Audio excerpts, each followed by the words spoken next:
Shakalaka. What is going on, everybody? Randall here from Crypto Love, and I am joined today by George, the CEO of Bitmax. What's going on, George? Hey everyone, nice to meet you here. Oh, it's great to have you. We just had like a little pop-in, accidental pop-in from a friend. It was very cool to see a CEO of another company, but totally unexpected. But today, we're talking about Bitmax. So, George, give us the rundown. What is Bitmax? Well, Bitmax is a cryptocurrency exchange in Asia. Actually, give you a bit more background. We are three crypto exchange kind of group.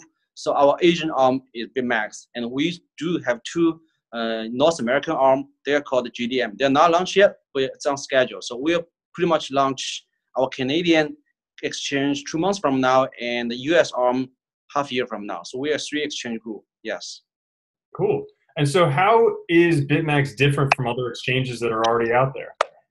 Well, like I said, first, we are a three exchange group. The reason why we're doing that is initially I'm a hedge fund guy. So I view cryptocurrency as a tradable asset. It's not different to me. It's equity or it's fixed income or it's commodity. I mean, Bitcoin, Ethereum, to me, it's just a tradable asset. But when I start trading, I see lots of problem of existing exchange. First of all, the major thing I'm concerned is how come exchange is like Coinbase last year, it was shut down temporarily just because the huge volume cannot handle. But the volume at that time is not comparable with 1/10 of Nasdaq or NYSE. I was like, how come this is possible? And when I dig into more info about all different types of exchange existing, I see lots of problems on the technology side, on the safety side, security side, on the robustness, on the latency, on the regulatory side, on the investor protection side. So I'm very well said, okay, I'm just doing it by myself. I want to do things right. I want to comply with all the regulatory requirements. I want to protect investors. I want to solve the problem. So that's the idea behind when I started exchange group. So North American arm is doing the full regulatory process. We're going to apply for BD license, trust license, Bitcoin B license, and in both US and Canada. And in Singapore, we're doing crypto to crypto exchange. So we want to occupy market share and take some volume. And so once we have three exchange running, we have the strategy of both North America and Europe and also Asia. I think that's something not a single exchange is doing the correct way right now. Think about Coinbase. It doesn't have an Asian customer base. It's zero. It does not have a community. And think of those famous Asian exchange like Huobi or Binance. Their US presence and Canada presence is almost zero. So I think we have the potential to serve global customer, by have three exchange group. So that's our unique advantage. Mm-hmm. Now, with going through many different countries, you're going to have to deal with a lot of different regulations for doing that. That's right.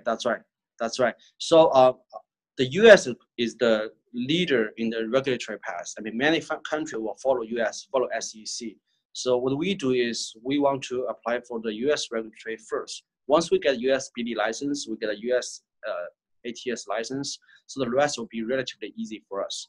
And also US is so important in all the financial trading market. For example, the fixed income, the equity, the trading volume in the US, even including Bitcoin, the trading volume in the US dominates the world. But right now, the cryptocurrency trading in the US, the percentage-wise, it's not as important in other financial assets. I think it will be changed very soon. That's where I see the chance of new exchange coming, because once the regulatory path in the US is clear, we'll see lots of new money coming in hundreds of billions of them. And right now trading volume is not even comparable to what we will have in half year or 1 year. So that's why I think the US regulatory policy is the most important thing. And we will spend lots of energy and money, also effort on doing things correct in the US. Mm-hmm. Awesome. So on Bitmax, you use transaction mining, which is kind of a new way of having an exchange. Can you tell us a bit about that? Yes. So transaction mining, I'm not saying this is something completely new, because we've seen something like that. Basically it's a profit sharing model. We see something like that in the traditional financial world, as we see something like in the internet world. And also we see Fcoin did it before. Fcoin is the first one to apply the transaction mining and bring the transaction mining idea, the concept, to the crypto world. So the idea behind that is, I'll explain in detail. There are two levels of profit sharing. So for example, if you trade with us and you pay $10 worth transaction fee, you will get back $10 worth of our own token called BTMX token. And on top of that, you still share 80% of the transaction trading commission revenue from the exchange based on how many token you hold compared with the entire token universe. So it's basically it's 2 layers of profit sharing mechanism, which we can share with our users, share with token holders and traders the profit and revenue of the exchange. So that's the idea of the model. So just to help me understand it a little bit better. So if I just use the exchange, I'm going to be paying transaction fees anyways, but Yeah. I get the token back, and if I hold those, I get 80% of all revenue generated or all transaction fees. Yes. Think of that. If you have, for example, if you trade $10 with us and you holding 10 tokens, where the entire universe has 100 tokens. One, you will get $10 worth of our own token back. That's the first layer of profit sharing. And 2 is based on the number of tokens get, which is 10 versus 100. You get 10% of the 80% of revenue of the exchange, which is quite decent. So I would say. Mm-hmm. Yeah, absolutely. Yeah. So to get that 80% of the 80% returns, or however you want to call it, do you need to hold the tokens on the exchange? Yes, you have to hold tokens on exchange. So if you transfer tokens back to your own like cold wallet or some other wallet on the exchange, we have no way to know it. We cannot scan your account. So the 80% of the profit comes in lots of different formats. So for example, if there's 100 different tokens trading in our platform, you are very likely every day you will find a portion of those 100 different tokens in your wallet. When you wake up in the morning, you will see wallet. There will be 100 different tokens in your wallet. So you can either hold it or can sell it or whatever you want to do it. If you transfer the token out of our exchange, there's no way we can send all these tokens to your wallet. So that's that. I mean, for that reason, you have to hold that token in our wallet. Yes. Gotcha. And so since we have to hold it on the exchange, what are you guys doing for security to make sure people don't lose it? Yes, that's a good question. So for security, we have different layers of security mechanism to protect investors. So of course, we do cold wallet and hard wallet. 95% of our asset is stored in the cold wallet, meaning that it's an offline device. It's very safely stored over there. And only 5% of your asset is holding on hard wallet. That's one thing. 2 is we have worked with 3 different security audit firms on both internet side and crypto side to attack our system. And our feedback so far is very positive. So our system is very robust. It definitely is the first tier among all the exchange. And the best thing is we actually bought insurance for our exchange. So meaning that for our hard wallet, meaning that up to a certain threshold, if the wallet is hacked or stolen, or the money is stolen by a misbehavior of any of our employee, the insurance company will cover the loss to everyone. So I think it's a very good thing to have, and as another layer of protection to every investor who wants to use our exchange. Yeah, it's pretty. I mean, that's a novel concept, having insurance on the exchange. That way, to protect the people. Yeah, definitely. It's not an insurance exchange. It's a concept of exchange on insurance on a wallet. So you can buy. I think you can buy insurance even if you're a family office or you're a hedge fund, asset management firm. So as long as you want to pay the premium and you are a legal entity, so you should be able to get insurance. It's just a matter of how much price you're willing to pay for the extra layer of protection. Mm-hmm. So how are you guys making money from this? Is it the 20% that doesn't go back to people? That's how you're making money? Well, that's a very good question. So in my view, I think the revenue model of current crypto exchange is not very healthy, excuse me. So the reason I'm saying that is because we have seen so many exchanges. I mean, the data I got is we have over 10K exchange existing in the world. So for any project, if they want to list on major exchange, it will cost them lots of money. So if a project raised $20 million US, if it wants to list on 4 major exchange, it would probably cost them $5 million to do that. It's not a healthy way to grow, I would say, because the money they raise from ICO or private sale, they're supposed to use to research and development, right? It shouldn't be used to listing. So we care all the project we list. We are not going to charge listing fees for them. So, but what our revenue model is, think about the revenue model of current equity exchange. For example, NASDAQ. 75% of revenue comes from closed auction. So of course, there's no such concept in closed option except for Gemini, but they don't do it very well in crypto world. But what we can do is like their 20% of revenue also come from data. Their revenue come from colocation. Their revenue coming from other advisory service like DMM business for NYSE. So I think we'll follow the traditional equity exchange revenue model. 20% of the commission we'll take that. And also we will sell our market exchange data. We'll sell both consolidated data from all exchange to very sophisticated investors. And we will sell a level 1 data for a cheaper price to investors which has basic needs for trading. That's one type of revenue. And also down the road, we'll set up our own data house with data center. So we'll host colocation machines. That's another form of revenue. So we want to help this industry going to exchange, going to a kind of low profit margin kind of scenario. We make money, but only to a certain extent. We don't want to squeeze all the projects we list. So that's the idea. Gotcha. So you mentioned there are over 10,000 exchanges. How are you guys going to compete with all of them? How are you going to get known? That's a very good question. So look at those exchanges. A lot of exchange from the early days, I noticed they're a small group of engineers.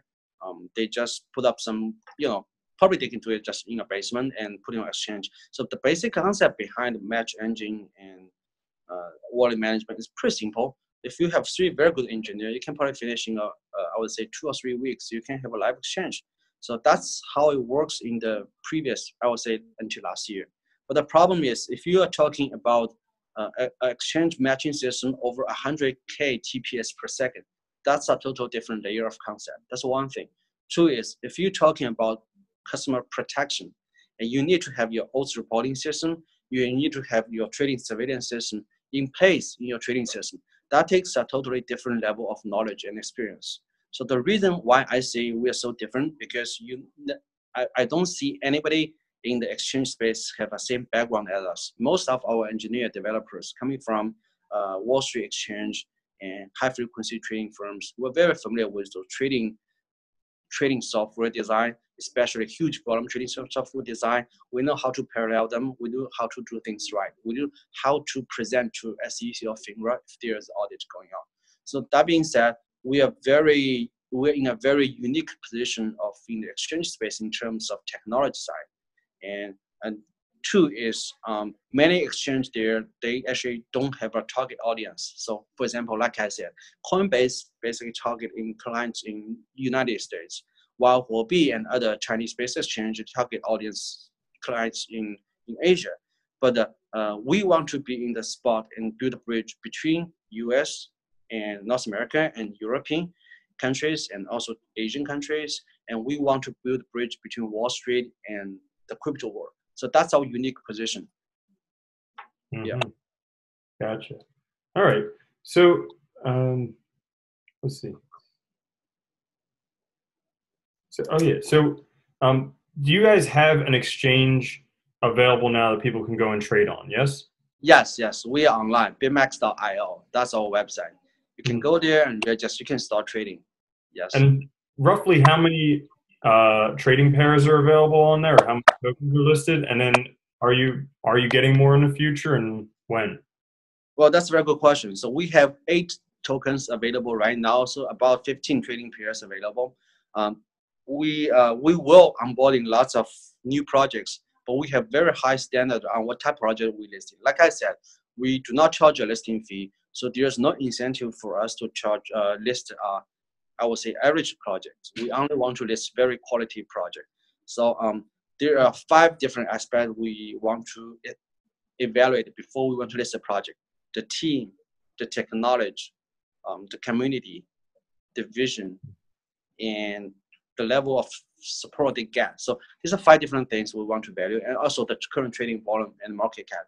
So Coinbase did a very good job of very selectively listing different, a small number of tokens, but they are very high quality project. I think there's something we can borrow from their, I would say, principle. So we want to be very careful and very selective on the tokens we list. So that's pretty cool. It reminds me of an exchange. I'm not going to mention names, but it rhymes with high pants. And in the beginning, they were only listing very quality projects, and then before charging a lot for them. So that's cool. That'll definitely set you apart from other exchanges out there. Yeah, yeah, definitely. So again, so we are not in the space for quick money. We definitely want to build a very longer term project. We want to help shape the industry and move the industry into a very correct direction. So for example, for the summer exchange, I don't want to name it, but when I place an order, I trade myself. When I place an order, I always notice there's a small order in front of me. But I mean, since the price level doesn't exist before I place the order, how come there's an order in front of me? Obviously, somebody is front running my order. So this type of behavior, it should not be like that for, be there. It definitely hurts the investors and definitely destroy hurts the entire industry. So we are here to build a very transparent and efficiency and resilience kind of exchange and provide a very professional service to the global investors. That's our position. Gotcha.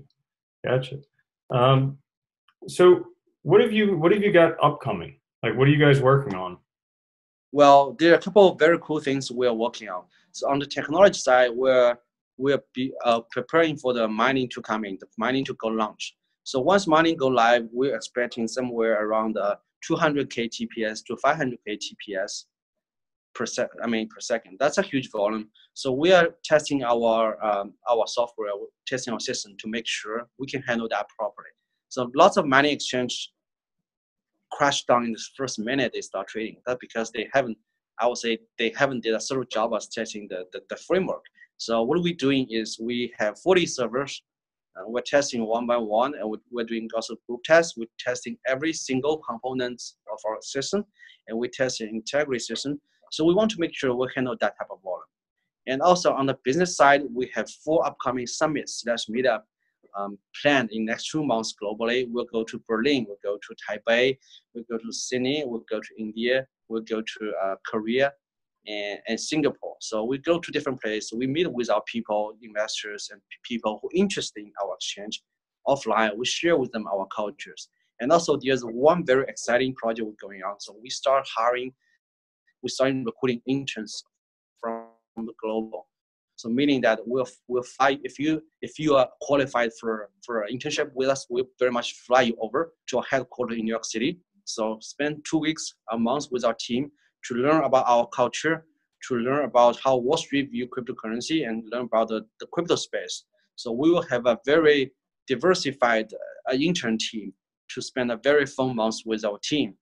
So that's something unique with us, and I love the idea. Our team is very excited about the idea. Awesome.